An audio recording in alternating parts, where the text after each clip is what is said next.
Hey guys, welcome to another episode of Samuel Sports News presented by Samuel Sports Studios. I'm your host Brian Samuel.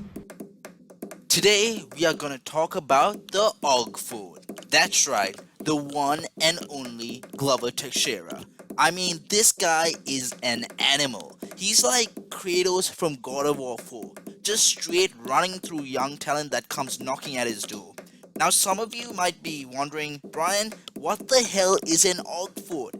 Ladies and gentlemen, an OGFOAT means the oldest, greatest fighter of all time. That is exactly what Glover Teixeira is. I mean, listen to this guy's story. He began his MMA career when it was like 2002, when he was like only about 22 years of age. He kept fighting outside the UFC till 2012 only because of one thing and one thing that a lot of us Sri Lankans deal with. That's right, visa issues. By the time he got to the UFC, he was already 32. I mean, come on, man. Like, he was still running through everyone until he met John Jones, that is. But still, the guy had to work his ass off for 10 years to finally get to the UFC belt and win it. I mean, there's no denying that he is the OGFOAT.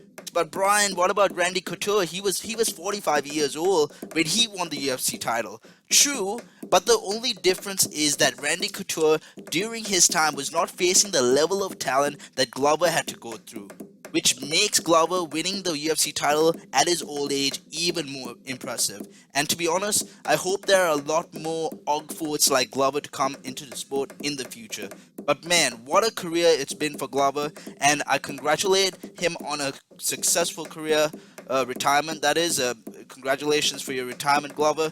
Even though he lost his last fight, he went down like a true warrior.